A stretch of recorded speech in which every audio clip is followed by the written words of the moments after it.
Thanks so much for the introduction. I'm Hamza. I'm one of the cardiology fellows in my first year here. So yeah, today we're going to be talking about point-of-care ultrasound and how it can be used as compared to echocardiography. I don't have any disclosures or conflict of interest, so depending on how this talk goes, I might buy some stock in GE or sites. We'll see. So the motivation for this talk really comes from my internal medicine residency, where I saw a great expansion of point-of-care ultrasound being used. Even from my first year to my third year as an internal medicine resident, the excitement amongst the residents, the demand for point-of-care ultrasound teaching kept on growing and growing, especially amongst people who are interested in more inpatient medicine, whether it's critical care, cardiology, respirology, nephrology. There was a big demand for point-of-care ultrasound. And the question comes as to how reliable is point-of-care ultrasound? What kind of questions can point-of-care ultrasound answer? Just to clarify, what I mean by point-of-care ultrasound is when you take the ultrasound machine and you go to the bedside and you use the findings at bedside to answer a clinical question. That is point-of-care ultrasound. That's as compared to echocardiography or a formal radiologic report by a radiologist where a technician or somebody trained in it will come down, get the ultrasound, and then it will be formally read and then put into the chart as a formal report.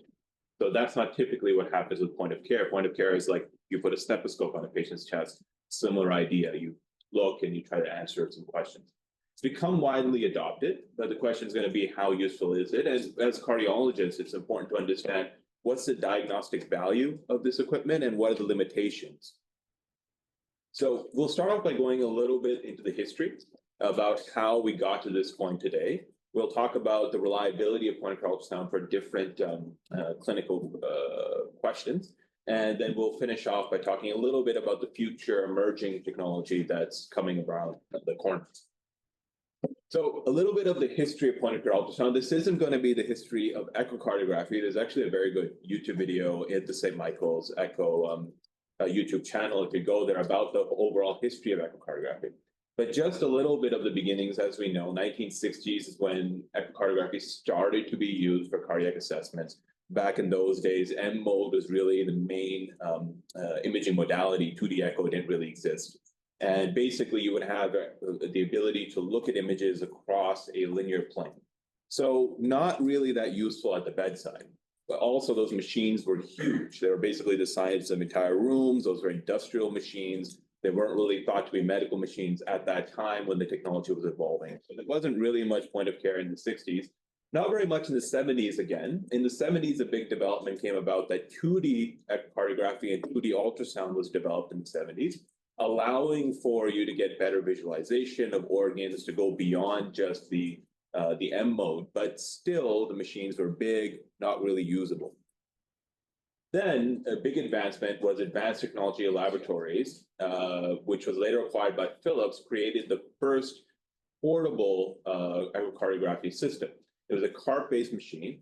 I'll show you here. This was a promotional material. So they showed that, hey, look, we can show, if you look at the left, you'll see at the left bottom, there's a little bit of an ultrasound 2D image there. You can see over here the M mode being available. But crucially, what you can see on the right is that this machine is mobile, meaning you can take it from room to room. You know, it's not taking up the whole room with the patient, being shoved in the corner. It's mobile. And so that allowed for point-of-care ultrasound to start developing, because now you could bring a machine around to the patient and start answering questions at the bedside.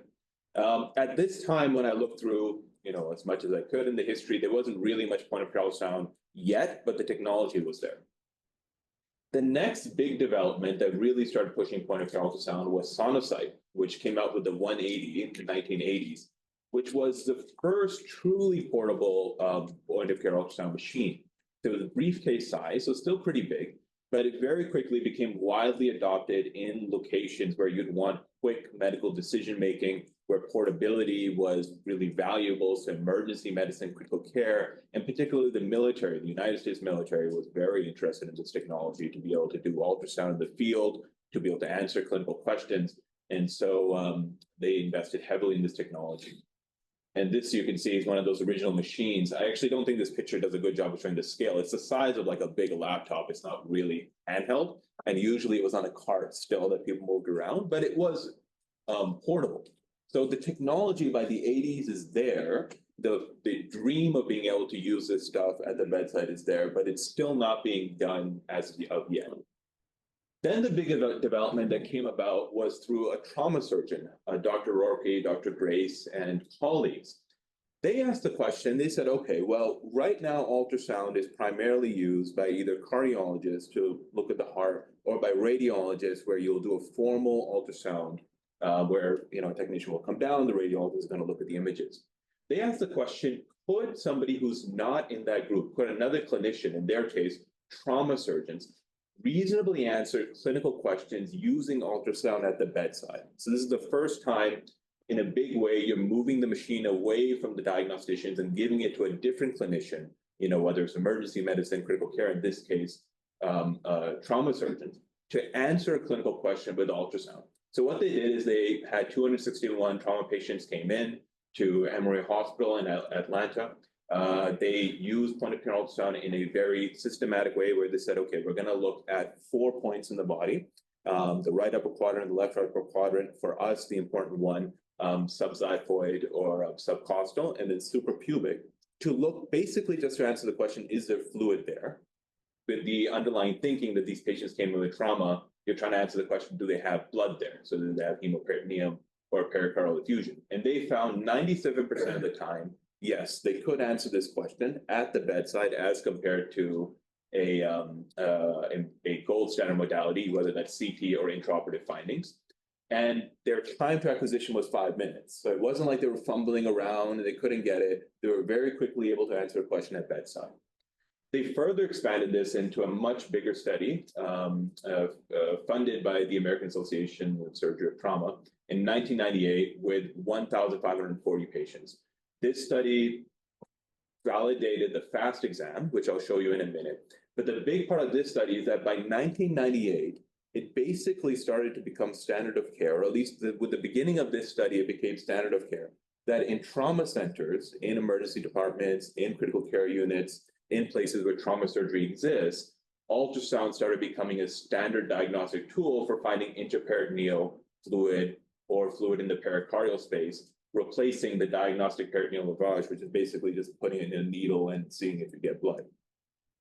So this here's a FAST exam that they developed. I should say, by the way, this is from the New England Journal. Number 5 and number 6 here, that's part of a modified FAST exam. It wasn't in the original one in 1998. The original one goes from number 1 to number 4. So basically, the exam is supposed to be quick, efficient. You look at the subcostal, you look at the right upper quadrant, left upper quadrant, suprapubic, and you're just answering the question, do I see black? Do I see fluid? Yes or no?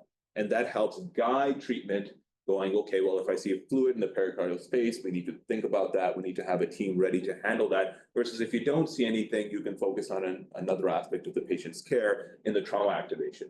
The crucial point here is that by the early 2000s, clinicians who weren't cardiologists, who weren't echocardiographers, were looking at one of the view of the hearts, emergency physicians, critical care physicians, trauma surgeons, internal medicine residents, all started to use ultrasound by the early 2000s to at least look at one view of the heart, and it became standard.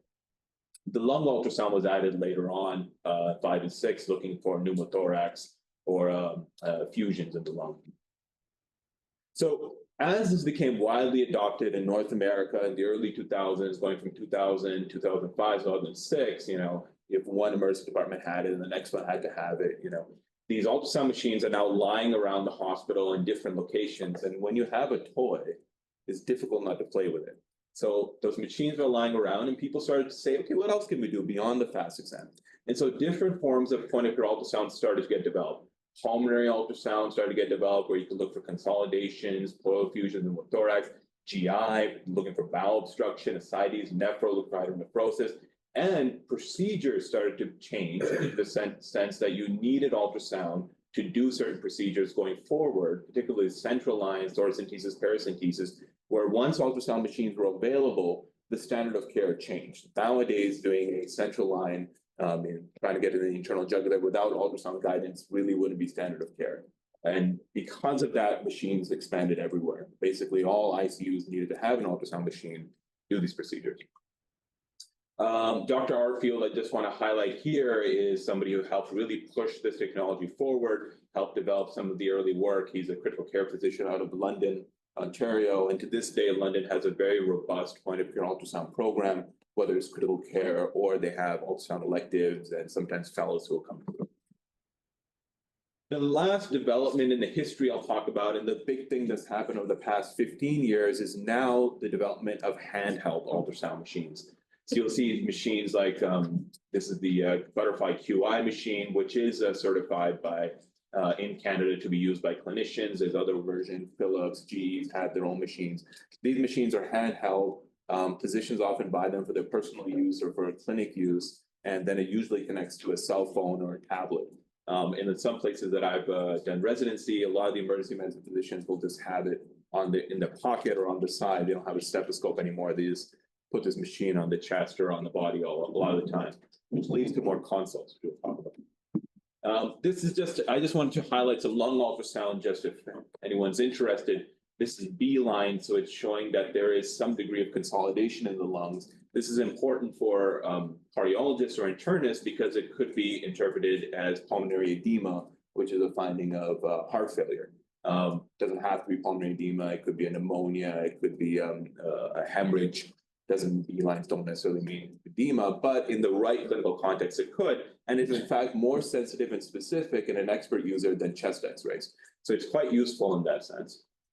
And this is just to show procedural point-of-care ultrasound. That's the carotid artery shown down in the left bottom, and then the top is the internal jugular vein. So it shows you with ultrasound how you can really easily visualize these structures. If you're going to be putting a needle in, it'll help you get into the vein and not into the carotid artery. You could also imagine that you can see right now the vein is quite large, but if a patient's in hypovolemic shock, that vein could be really small, and the carotid artery could be right underneath it. So you can imagine even the best, critical care physician doing a central line before ultrasound could have gotten into the carotid artery. It was a known complication, still is today. Without ultrasound guidance, that happened more often. But now with ultrasound guidance, at the bare minimum, you could hopefully avoid the artery. So that's the development, right? First, the technology has to come about. Then the application of it came. Machines spread around everywhere. Now we got ultrasound machines. So now we have cardiac point-of-care ultrasound. And the question for us is, how useful is cardiac ultrasound? What does it mean when a provider calls us up at 2 o'clock in the morning and says, hey, I found something on my point-of-care ultrasound exam? How do we stratify this information? How do we interpret it when we see it in the chart? Here, everyone knows the different views of the heart we're seeing here. Of course, this patient has a pericardial effusion. The point I want to make with this image here is that point-of-care ultrasound uses the same 4 views that is used for echocardiography. The big difference being that you just get that view and that's it. There's no, moving around, looking for the aorta, looking for the tricuspid valve, all the extra stuff that you guys do incredibly well and that I am working to be able to do it. And as many of you know, I don't do it very well, but I'll get there hopefully. Most of that stuff doesn't happen in point-of-care ultrasound. Point-of-care ultrasound is just get those 4 images and what can you interpret with those 4 images. So the American Society of Echocardiography, which is the big North American society, the one we also look to, realize that there's been a big growth in point-of-care ultrasound and says, okay, we need to define this. We need to help stratify what does it mean when someone does POCUS. And they broke it down into different groups. They said, okay, the lowest level or the most basic level is what they call cardiac POCUS or a focus exam. The idea behind this exam is done by non-cardiologists or internists, hospitalists, emergency medicine, ICU, anesthesiologists. And the focus of this exam is basically ruling in or ruling out something. That's it. So you put the probe on. Do you see a decreased LV function or do you not? Do you see RV dilatation or do you not? Do you see pericardial effusion or not? That's it. Not the amount, not the degree, not other parameters. It's a basic binary question. That is the basic level of point-of-care ultrasound ability you should expect. And in my opinion, and I'm editorializing a little bit, unless you know the skill of the provider, it really is the level that you should be thinking in terms of if somebody calls you and says, I see a pericardial effusion, okay, they see a pericardial effusion, but beyond that, if they're giving you assessments, you want to make sure they have some degree of training before you start listening to them a little bit more.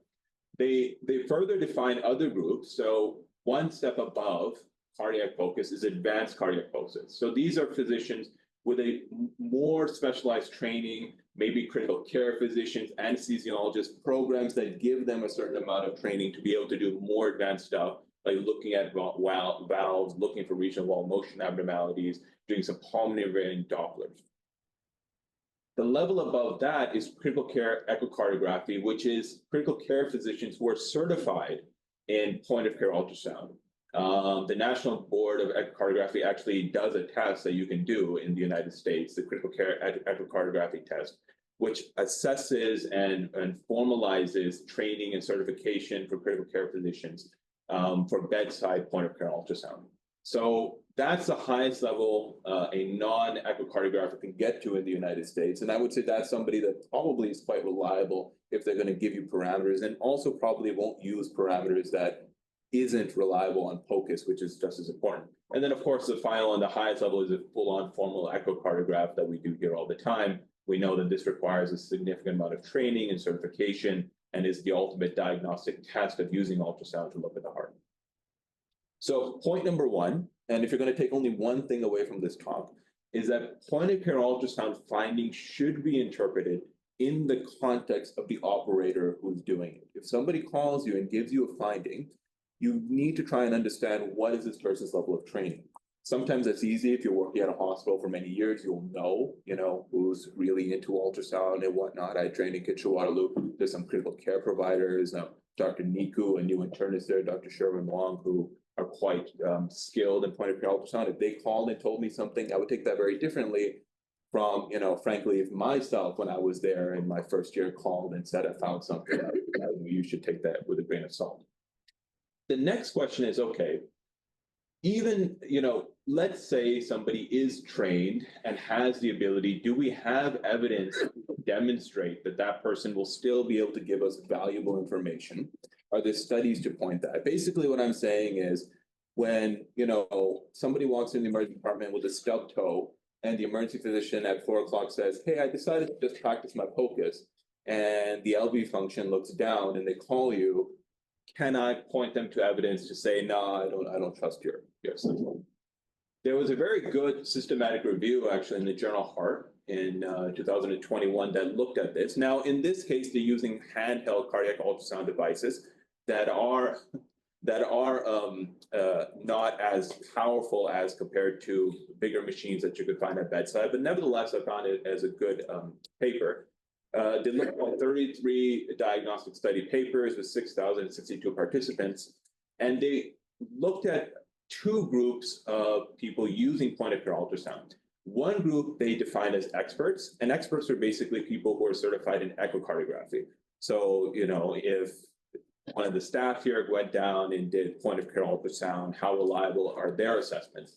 That's helpful, but I mean, from the point of view of myself, I'm more interested in what they define as non-experts, which is basically anybody else. It could be somebody who got 4.5 hours of training and 25 supervised scan. That was a minimum level they looked at, but it could be anybody in between. That's what I'm curious about as to how reliable are their metrics. If Dr. Leon Poi comes and says, hey, I did point-of-care ultrasound and saw there's a depressed LV, I wouldn't debate him at all. So what did they find? They found that for reduced LV ejection fraction, just that's it, not the degree, not how much, no other finding, just when you look at the heart, was there reduced LV ejection fraction? How accurate were the results? Well, for the expert, they had a sensitivity of 88% and a specificity of 96%. Not bad. The inexperienced provider had a sensitivity of 83% and a specificity of 89%. Also, I would say not bad. I would say those values are good enough such that if on the bedside someone tells me, hey, I think a patient has depressed LV, can you come see them? I think that's good enough for me to say, yeah, I'll come see them. And so that goes to point number two, is that POCUS is reliable for simple binary questions. The original papers, the trauma papers we initially talked about, showed that it's reliable for pericardial effusion. This one shows that it's reliable for LVEF. I didn't want to extend this talk on forever, but for other simple binary questions, there's other studies out there that show that for IVC, And for RV enlargement, also for that simple binary question, is it enlarged, is it not enlarged, is the LV down, is it not down? POCUS is relatively reliable. The next question I had is, okay, great, let's go one step beyond that. And the one I was really interested in is regional wall motion abnormalities. Because again, you can tell I like my sleep and don't get very much of it. When I get called at 3 o'clock in the morning by a critical care physician, the very common consult patient comes in, they have decreased level of consciousness, so we don't have a history, they're intubated now, we don't know why they're hypotensive, the ECG is sort of not really helpful, and the troponin is going up and up in a pattern that makes you worried about a type 1 MI, what do you think? I would love it if I could say to them, hey, do you have POCUS skills? Can you look for regional wall motion abnormalities and tell me? And if they could tell me reliably, that would be quite helpful. Well, that same study looked at this and found that in expert hands, again, with point-of-care ultrasound, it's relatively reliable with a sensitivity of 85%, specificity of 95% of finding regional wall motion abnormalities. But in inexperienced hands, and again, in this paper, inexperienced is anybody who is not an echocardiographer, the sensitivity of finding regional wall motion abnormalities was 78%, which in my opinion is not good enough, right? And sensitivity, I think, is a more important value here, because really, if a patient has an elevated troponin, I don't have any other history, I want to rule out regional wall motion abnormalities, because my question is whether or not they've had a type 1 MI. And I don't think missing it 20% of the time is good enough. So unfortunately, for something like regional wall motion abnormalities, I would argue with that paper being the biggest systematic review I could find, point-of-care ultrasound is not a reliable metric. So unfortunately, we got to go down and do the formal echocardiogram to figure that out. So the last point, or not the last point, but the second last point I want to bring up is not all point-of-care ultrasound machines are made equal, right? We expect a certain amount of technology with echocardiography machines. We expect them to be able to do particular things to justify their six-figure price tag. But especially when it comes to these handheld ultrasound machines, they don't all have the same technology. So this was a good review paper that found that, when you look at the different machines here, you got Butterfly QI, Philips, GE, with these handheld machines. Of course, they all have 2D and M mode, but a lot of them don't have pulse wave Doppler, which does limit your ability to look at certain valvular abnormalities. Interestingly, some of them don't even have the midline ability, which is just the ability to put a straight line through your 2D ultrasound, which procedurally is quite helpful. If you're trying to put a needle in a location, to have that line is quite helpful. And some of these machines don't have that as well. So this is just to emphasize that there's certain technology that we just think all machines have, and we just expect, like, hey, could you just get the pulse wave Doppler? Do you have a good view of the valve? Could you tell me what you're finding? Not all machines are going to have that technology available to you. But that does limit people's capacity to answer particular questions with point-of-care ultrasound if they're using these machines, particularly, in my opinion, valvulopathies. So again, I would say, not all devices have the same technology, limiting certain assessments, particularly for valvulopathies. So in summary, before we get into future developments in point-of-care ultrasound, number one, and in my opinion, the most important point I want to get across to everybody is, somebody calls you or you see a point-of-care ultrasound result, assess it in the context of that provider and their skill set. It's perfectly fine on the phone if someone calls you to say, how much skill do you have? How much have you done? Someone might say, hey, I trained at London, I know what I'm doing. Versus somebody else might say, I'm learning, I'm trying to build my skills, I think I see this. So you want to recognize that the results are very much operator dependent, which is not necessarily the case for diagnostic testings like a cardiogram as much. POCUS is good for answering binary questions. Is there depressed LV? Is there pericardial effusion? Is the IVC big or large? Not so great at answering questions where you have to do more deeper measurements. Unfortunately, not great for regional wall motion abnormalities. So for those patients, a formal echo is pretty much required, or some other diagnostic test if you decide. And then finally, when you're talking to a provider who's telling you they have some point-of-care ultrasound findings, if you're asking them to do more, recognize that not all machines have the same technology as the big machines we work with here in the Echo Lab. So finally, I want to get into what's the future direction of POCUS. And I've jumped onto the bandwagon of artificial intelligence. If you had come to grand rounds, you would have realized I talked about the same thing, which is I think the next big development could be AI in point-of-care ultrasound. And so I want to bring up an instructive study here from JAMA Cardiology in 2021, where the clinical question for this study was, could you use deep learning algorithms to have a total novice get images of the heart with point-of-care ultrasound that are reasonable and usable? So what they did is they got 8 nurses with no echocardiography or point-of-care ultrasound experience at all. They never even touched a probe. And they got them using AI, deep learning algorithms. So what it would do is that they would give them the device. They would say, here's the views we want you to get. They would go to the chest. They would start trying to get those views. And the computer using deep learning algorithms would tell them, okay, move it up, move it down, rock it, sweep it, rotate it. And they compare their results versus sonographers, who, of course, are highly trained and are the standard at finding these images without AI guidance. This study wasn't at all about interpretation. It was just about, can you get views that are usable or not if you don't have any training whatsoever with AI guiding you.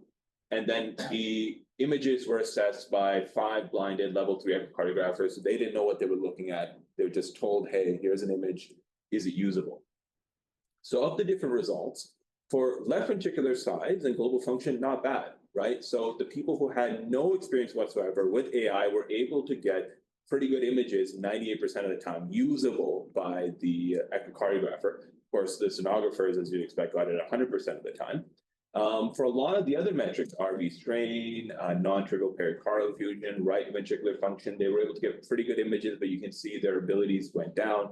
The right ventricle is more difficult, as we know, and so even with AI, went down to about 91%, but still, again, not bad for somebody who has no experience and is being guided by this computer. And certain aspects like, the inferior vena cava size, even the computer couldn't really help them out very much. They only got it 57% of the time. But still, I would argue, pretty good if you have no experience, right? So I think this is a up-and-coming technology. I think artificial intelligence for guiding people to get the right images can be quite helpful. I don't foresee, and again, I'm editorializing here, it replacing anybody doing the work here, but I do see it helping in point-of-care ultrasound, where again, the skill set of people is very variable. And with AI, you could hopefully get to a point that you can get to a baseline that, okay, everybody using this technology should be able to get these kind of views. And then maybe the computer can also help with interpreting those base level views and then make point-of-care ultrasound more consistent when you're looking at results, whether in chart or over the phone. So that's sort of my final point here, that AI may be the next big step in pushing point-of-care ultrasound forward. All right, and here are my references. Any questions? Thanks so much for listening.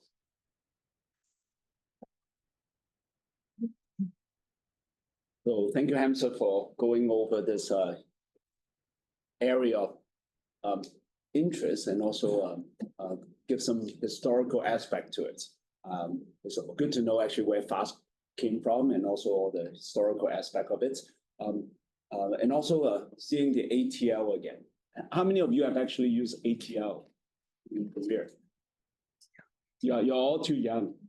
Oh, Bean had, yeah, okay.